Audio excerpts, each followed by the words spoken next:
کہ جو business community جن چیلنجز کو فیس کرتی ہے یہاں پر, بہت ساری ایسی چیزیں فیس کرنی پڑتی ہیں پاکستان میں جو مطلب کچھ کہا نہیں جا سکتا کہ وہ کیسے ٹھیک ہوں گی, کب ٹھیک ہوں گی. یہ سینیٹر طلحہ صاحب بھی بیٹھے ہوئے ہیں, آپ ہماری آواز کو سر پارلیمنٹ تک لے کے جائیں اور ہماری ہیلپ کریں. ہم ریئل اسٹیٹ کمیونٹی پاکستان کو بنانے والے لوگ ہیں.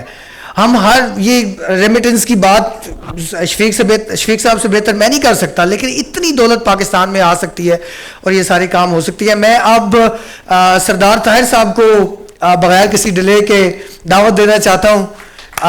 فیڈریشن آف ریئلٹر پاکستان کے پریزیڈنٹ, اسلام آباد اسٹیٹ ایجنٹ ایسوسیشن کے پریزیڈنٹ, ون ون کے سی ای او, اور میرے بھائی میرے کزن سردار طاہر صاحب. باتیں ساری تو کر دی ہیں شفیق بھائی نے, تو میرے خیال سے اگر جیسے سب سے پہلے تو سب دوست احباب کو میری طرف سے السلام علیکم. جناب سہیل الطاف صاحب, شفیق اکبر صاحب, ندیم رؤوف صاحب اور تمام حاضرین جو آپ یہاں پہ اپنا ٹائم نکال کے تشریف لائے, آپ سب کی آمد کا شکریہ. اور آپ نے اتنی پیشنس سے اس وقت بیٹھ کے ساری گفتگو کو سنا, تو اس کے لیے بھی آپ کا بہت بہت شکریہ. اس طرح کے جو سیشنز ہیں وہ بہت کم ہوتے ہیں, بڑے ریئر ہیں کہ جہاں آپ کو بہت اچھی انفارمیشن بھی ملے, جہاں پہ آپ کو ٹیکنالوجی سے شناسائی بھی کروائی جائے, اور پھر آپ کو کچھ کام کرنے کے طریقوں کے بارے میں بھی آپ کے ساتھ کچھ آئیڈیاز شیئر کیے جائیں. شفیق صاحب بہت زبردست, بہت اچھا اور ریولوشنری کام کر رہے ہیں. ایجنسی 21, گرانہ اور اس کے علاوہ امارات, بے شمار پروجیکٹس ہیں انہوں نے ٹرن اراؤنڈ کیا ہے پچھلے 6 سے 7 سال کے اندر, اور نئی ڈائمنشنز اور ری شیپ کیا ہے ریئل اسٹیٹ کی انڈسٹری کو, اور یہ بہت اچھا اضافہ ہیں. میں ان کے لڑکوں کو سی ڈی اے میں دیکھتا ہوں, ممبر پلاننگ کے پاس دیکھتا ہوں, ممبر اسٹیٹ کے پاس دیکھتا ہوں کہ وہ ڈیزائننگ اور پلاننگ کے لیے کتنی محنت آل آؤٹ ایفرٹ کرتے ہیں, کتنی محنت کرتے ہیں. تو انہوں نے جیسے بتایا پاکستان میں کاروبار کرنا بہت مشکل کام ہے. یہاں پہ آپ کو چومکھی جنگ لڑنی پڑتی ہے صبح سے شام تک ایک ایک ادارے کے ساتھ, چاہے وہ آر ڈی اے ہو, چاہے وہ سی ڈی اے ہو, چاہے وہ کوئی میونسپل کمیٹی ہو, چاہے ایک انسپیکٹر ہو. ایوری بڈی جو بھی گھر سے آتا ہے صبح وہ یہ کوشش کرنے کے لیے آتا ہے کہ آج میں نے کسی کاروباری شخص کو کس طریقے سے کیسے تنگ کرنا ہے کہ تاکہ کچھ تھوڑا بہت مجھے جو مانیٹری بینیفٹ ملنا ہے تو وہ جب تک میں تنگ نہیں کروں گا اس وقت تک ملنا بہت مشکل ہے. تو آپ جب فیسیلیٹیٹ, اب سی ڈی اے کا کام ہے ریگولیشنز بنانا, اس کے علاوہ ڈیولپمنٹ کا کام وہ نہیں کر سکتے. E12 آج سے 42 سال پہلے شروع کیا تھا, 4,500 لوگوں کو پلاٹس الاٹ کیے تھے, اس میں سے تقریباً کو 2,500 کے قریب تو ماشاءاللہ اس دار فانی سے کوچ کر گئے ہیں اور وہ اپنی قبروں میں چلے گئے, اور ان کی تیسری جنریشن ہے جو ابھی بھی امید لگائے بیٹھی ہے کہ سی ڈی اے ہمیں یہ پلاٹ جو ہے وہ دے گا اور اس کے اوپر ہم گھر بنائیں گے. وہ یہ کام نہیں کر سکتے, ان کا کام ہے ریگولیشنز بنانا. ڈیولپمنٹ کا کام ہے یہ جو لوگ ہیں, پرائیویٹ ڈیولپرز ہیں, بلڈرز ہیں, ان لوگوں نے آپ کو ڈیولپ کر کے دینا. آج میں کہتا ہوں کہ اگر اسلام آباد اور پنڈی کے سراؤنڈنگز میں یہ ہاؤسنگ کے بڑے بڑے پروجیکٹس نہ بنتے تو آج آپ یقین کریں کہ اسلام آباد کی سڑکوں کے اوپر, پنڈی کے فٹ پاتھس کے اوپر لوگ رات کو سو رہے ہوتے جیسے بڑے شہروں کے اندر سوتے ہیں. یہ افورڈیبل ہاؤسنگ جو لوگوں کو ملی ہے وہ affordable housing in private sector کے ہاؤسنگ سوسائٹیز کو, جن کو ایک این او سی لینے کے لیے ایک دفتر کے کم از کم وہ ان کے جوتوں کے 10 جوڑے گھس جاتے ہیں, اور اس کے بعد جا کے کوئی ایک این او سی ملتا ہے. کبھی ایک آ جائے گا, کبھی دوسرا آ جائے گا, کبھی تیسرا آ جائے گا. آپ نے نہ تو ہمیں یہاں کسی کو لینڈنگ کے ریٹس کیا ہیں, کیا کوئی ہمیں بینک جو ہے وہ کو فنانس کرتا ہے پروجیکٹ بنانے کے لیے؟ کیا ہم بینک فنانس کے کوئی پاکستان میں سوچ سکتا ہے کہ میں اپنا پروجیکٹ فنانس کراؤں گا؟ یہاں ہم یا اپنی کریڈیبلٹی سے لیتے ہیں, مارکیٹ سے پیسہ اٹھاتے ہیں, یا اپنے انویسٹمنٹ سے آپ پروجیکٹس بناتے ہیں, اور گورنمنٹ سے آپ کو صرف ایک سپورٹ چاہیے, اور وہ سپورٹ کیا ہوتی ہے کہ آپ ریگولیشنز بنائیں, آسان سہل ون ونڈو آپریشن ہو, جس کے ذریعے ہم جب جائیں تو ایک جگہ پہ ہماری سبمیشن ہو, سبمیشن کے بعد ہمیں این او سیز ملیں, وقت کے اوپر ملیں. لوگوں کے این او سیز اتنے لیٹ کر دیے کہ ₹1,00,000 ٹن سریے کا ریٹ تھا, آج ₹2,40,000 ٹن کے اوپر سٹیل پہنچ گیا ہے. 1100 کے قریب سیمنٹ کا بیگ ہے.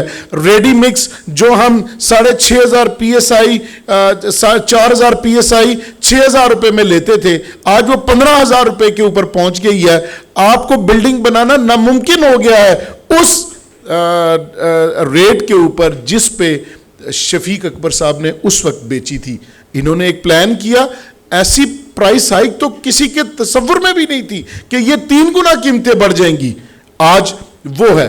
اس حالت میں بھی ہم گورنمنٹ سے کچھ نہیں مانگتے سوائے یہ کہ آپ وقت کے اوپر ہمیں پروجیکٹس کو کمپلیٹ کرنے میں ہمیں ہیلپ ایسے کریں کہ جب ہم جائیں آپ ہمارے پروجیکٹ اپروو کر کے ہمیں, اگر لیجیٹیمیٹ ہے, ہمارے ڈاکومنٹس پورے ہیں, تو وقت کے اوپر آپ اپنی چیزیں کمپلیٹ کر کے آپ ہمیں این او سیز دیں تاکہ لوگ کام شروع کر سکیں.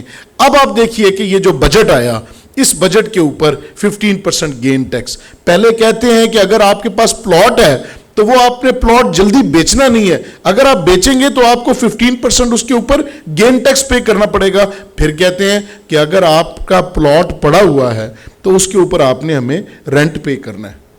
بھائی میں بیچوں تب مرتا ہوں, رکھوں تو آپ کو میں رینٹ پے کروں گا. بھائی آپ یہ تو آپ ہم سے کرانا کیا چاہ رہے ہو, پہلے یہ تو سوچ لو. پھر آپ نے کہا کہ جو پیریڈ ہے وہ 4 ایئرز تھا, اب وہ 4 ایئرز کے 6 ایئر کر دیا. اچھا پچھلے دفعہ جب بجٹ دیا تھا تو یہ ایف بی آر والے یہ نابالغ تھے, ان کو یہ پتا نہیں تھا کہ یہ 4 سال پورے ہو جائیں گے. یہ ہمارے ساتھ سنیک اینڈ لیڈر والی گیم کھیلتے ہیں. 4 سال ہمیں لے کے آئے, 4 سال بعد میں پراپرٹی بیچنا چاہ رہا تھا, انہوں نے کہا نہیں اب 6 سال کے بعد آپ نے بیچنی ہے. بھائی اور جب رکھوں گا تو کہتے ہیں کہ آپ نے ڈیمڈ رینٹل انکم ہے, یہ آپ کی, یہ جو پرائس میں اپریسیشن ہو رہی ہے یہ آپ کی انکم, ہم اس کو رینٹ کنسیڈر کریں گے اور آپ نے ہمیں رینٹ پے کرنا ہے. بھائی اس ملک میں کیوں نہ لوگ پراپرٹی بیچ کے, یہ شفیق اکبر صاحب انگلینڈ سے یہاں پہ آئے ہیں, یہ کیوں نہ یہاں سے ٹرکی چلے جائیں, یہ کیوں نہ یہاں سے ملیشیا چلے جائیں, ہم سارے یہاں سے کیوں نہ باہر جا کے لوگوں کو بے شمار اپرچونٹیز ہیں جو لوگوں کو آفر کریں, جو سٹیزن شپ بھی آفر کر رہے ہیں ساتھ آپ کو, اور ساتھ آپ کو لینڈنگ بھی پرووائڈ کر رہے ہیں.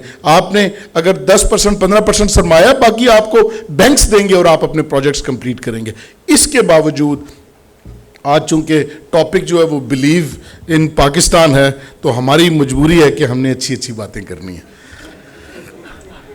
ہاں we have to believe in Pakistan, اور ہم نے مزے کی باتیں کرنی ہے کہ انشاءاللہ سورج روزانہ مشرق سے نکلتا ہے, مغرب میں غروب ہوتا ہے. روزانہ آج کے دن میں ملینئرز بھی بن رہے ہیں, بلینئرز بھی بن رہے ہیں. ان مشکل حالات میں آپ میں ایک بک پڑھ رہا تھا تو اس میں وہ لکھا تھا, برائر بیٹا تھا ایک صاحب کا, اس کے وہ پیدائشی طور پہ جب پیدا ہوا تو اس کے کان نہیں تھے اور وہ سن نہیں سکتا تھا. تو اس کو یہ کہا ڈاکٹرز نے کہ یہ ایسی سچویشن ہے جس میں آپ کو, کارنیگی کو یہ کہا کہ آپ, یہ ایسی سچویشن ہے جس میں آپ کچھ نہیں کر سکتے, یہ آپ کی, آپ کو you have to live with it, یہ ایسے ہی چل. اس نے کہا نہیں یہ ایک سچویشن ہے اور میں اس سچویشن سے انشاءاللہ باہر آؤں گا, میرا بلیو ہے کہ میں اس سے باہر آؤں گا. اس نے اس کے اوپر محنت کرنی شروع کی. وہ ڈیلی کہتا ہے میں 4 سے 6 گھنٹے اس بچے کے اوپر محنت کیا کرتا تھا. وہ کرتے کرتے کرتے کرتے کہتا ہے کہ جب تقریباً وہ 12 سال کی عمر تک 18 to 19 months میں وہ پہنچا تو تھوڑا سا مجھے فیل ہوا کہ یہ کچھ نہ کچھ سننا شروع کیا ہے اس نے, اور میں محنت کرتا رہا اس کے اوپر. اور ایک وقت ایسا آیا کہ اس کی جو ہیئرنگ ہے وہ 65% تک واپس آ گئی. اس کی ہیئرنگ سٹارٹ ہوگی 65% تک. وہ یونیورسٹی میں پہنچا تو وہاں پہ ایک ڈیلیگیشن آیا, ڈاکٹرز نے ان کا ایک ایسا بچہ جو وداؤٹ ایئرز پیدا ہوا ہے لیکن وہ 65% تک اس کی ہیئرنگ واپس آ چکی ہے, اور وہ کہتے ہیں کہ انہوں نے ایک ہیئرنگ ایڈ اس کے لیے ڈیوائس کی اور اس کو وہ دی, جو ریمیننگ 35% تھا وہ بھی اس کا پورا ہوا اور وہ 100% تک جو ہے وہ اس کی ہیئرنگ واپس آ گئی. دنیا میں کوئی چیز ناممکن نہیں ہے. ڈیفینیٹلی اللہ کی مہربانی سے اگر آپ ڈٹرمنڈ ہیں, یہ انشاءاللہ 5% کا ٹیکس جو ہے یہ بھی ہم انشاءاللہ مہینے نہیں تو 1.5 مہینے میں ہم ان کو ناکوں چنے چموا کے ان سے یہ واپس کروائیں گے انشاءاللہ. تو اجاز صاحب نے جیسے آپ کو پہلے بتایا انشاءاللہ عید کے بعد ہم پورے ملک سے ایک کنونشن بنا رہے ہیں. تو میں شفیق بھائی آپ سے بھی ریکویسٹ کروں گا, دیکھیے یہ صرف کسی ایک شخص کا, ایک جو بائر ہے, اینڈ یوزر ہے, جو کلائنٹ ہے ہمارا, یہ اس کی لڑائی ہے, جو انویسٹر ہے یہ اس کی لڑائی ہے, جو بلڈر ہے یہ اس کا جھگڑا بھی ہے, یہ ڈیولپر کا بھی ہے, یہ پورے پاکستان کا ہے. جب باہر نکلنا ہوتا ہے تو سردار طاہر خالی کیوں نہ اکیلا نکلے بھائی, آپ سب لوگوں کو نقصان ہوا ہے, اس کا پوری مارکیٹ کو اس کا نقصان ہوا ہے, آپ کے بائر اور آپ کے سیلر کو نقصان ہوا ہے. آپ نے جس کا جو باہر سے فورن ریمیٹنس بھیج رہا ہے وہ سارے کوئی روشن ڈیجیٹل اکاؤنٹ سے تو نہیں بھیج رہے, باقی تمام لوگ بھی ہر مین سے آپ کو پیسے بھیجتے ہیں. جب وہ یہاں پہ پیسے بھیجتے ہیں آپ اس سے کہیں گے کہ 5% ایڈوانس ٹیکس پے کرو, وہ یا تو سونا خرید لے گا, جیمز خرید لے گا, کرنسی خرید لے گا, وہ کیوں انویسٹمنٹ کرے گا ریئل اسٹیٹ کے اندر؟ تو آپ لوگوں کو لے کے آئیں, جو لوگ کام کریں, لوگوں کو سپیس دیں کہ لوگ کام کریں, اور پھر یہ جو آپ کو ٹیکسز اکٹھے ہوتے ہیں یہ ڈیویڈنڈ ہے کس چیز کا؟ وہ جو ٹرانزیکشنز ہوتی ہیں, اگر آپ ٹرانزیکشن کو کل کر دیں گے تو یہ ڈیویڈنڈ بھی آپ کو نہیں ملے گا. کم از کم آج میں صبح RTO پنڈی کے پاس تھا, چیف کمشنر صاحب کو میں نے کہا آپ نے ٹاپ سٹی کے ریٹ کر دیا 80 لاکھ روپے مرلہ, مجھے یہ بتائیے کہ وہاں ٹرانسفر بند ہو گئی ہے, آپ کو کون سا فائدہ ہوا؟ تو انہوں نے مجھے کہا کہ جی آپ جو انوملی ہے وہ لکھ کے دے دیں. ہم نے انوملی لکھ کے دے دی. زاہد صاحب اور میں صبح وہاں پہ گئے, ہم نے کہا کہ کہتے بورڈ پتہ نہیں کرے نہ کرے. میں کہا کیوں؟ بورڈ کی ہم سے لڑائی ہے, ہم سے جھگڑا ہے, کوئی ہمیں قتل کرنا ہے انہوں نے, کیوں نہ کرے بھائی بورڈ؟ ایک غلطی ان سے ہو گئی, ان کے پاس میکانزم ہے ہی نہیں ویلیویشن کا. پہلے وہ DC کیا کرتا تھا, کوئی اور ویلیویشن کیا کرتا تھا. اب اگر ان کے ذمہ یہ کام پڑا ہے تو ان سے غلطی ہو گئی, 90% ہم نے صحیح کروا لیا. اگر اب کوئی غلطی رہ گئی ہے تو آپ کیا چاہتے ہیں کہ وہ FBR والے کیوں نہیں کریں گے؟ ہم کروائیں گے.